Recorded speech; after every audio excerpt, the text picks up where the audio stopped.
Hello children, welcome to my YouTube channel. Today we are going to learn subject EVS 1, chapter 5, water for every household. Can you tell? The picture below shows some containers used for storing water at home. Which of these have come into use more recently? What materials are used to make these different containers? What are the advantages of having a lid and a tap on the container? We need water all the time. We have to store water in the house so that we can get it when we need it. Earlier, brass and copper pots as well as earthen pots were used to store water. Ask your parents and grandparents for the names by which these different pots were known. People also build tanks in their houses to store water. Nowadays, steel or plastics are also used to make different containers for storing water.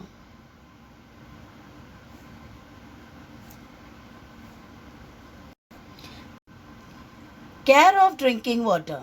To ensure good hygiene, we must have safe drinking water. If we consume contaminated water, it can cause diseases. That is why we take special care of water we store for drinking and cooking. We keep the drinking water containers covered. This prevents dust and other rubbishes from entering the water. If we dip our hands in the water to take it out, the dirt on our hands can enter the water. So we use a dipper to take the water and we replace the lid at once. But the best method of taking water is to have a tap on the container. This way, it becomes easier to take the water and it also prevents contamination. When the water in a container is finished, we wash the container well before refilling it. If we take such care, drinking water remains clean. Do you know, water does not become stale? Some people believe that the previous day's drinking water must be thrown away and fresh water stored every day because the previous day's water becomes stale.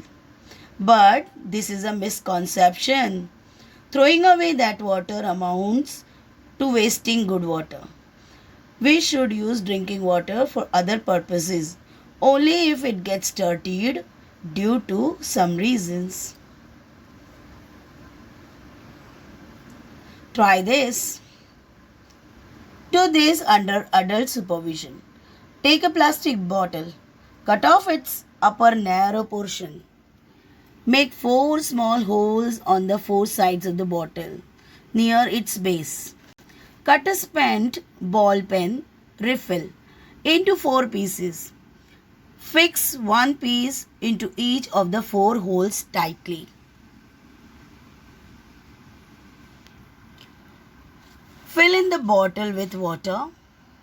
What do you see? Water flows from all the 4 tubes. What does this tell us? Using pipes, we can distribute water stored in one place to several different places at the same time.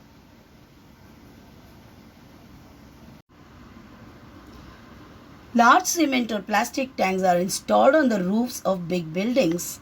Water from these tanks can be piped to the kitchens, bathrooms, toilets in these buildings. When taps are fitted on the pipes, water can be taken or shut off according to the need. This is how water from just one tank can be obtained at several places in a building at the same time.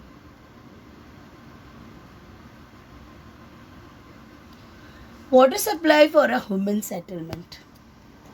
Lakes, rivers, reservoirs are our sources of water. They are often at long distances from our houses. It is difficult to collect water from such distant places. Besides, we cannot be sure that the water can be used as it is for drinking. That is why a large water source is identified near a settlement. Water from it is brought through large pipes to a common place. There the water is made safe for drinking. This is called purification of water. Arrangements are made to distribute this water all over the town or city. This is called distribution of water. With this, I have ended my part 1. Remaining part we are going to learn in the next period. Thanks for watching.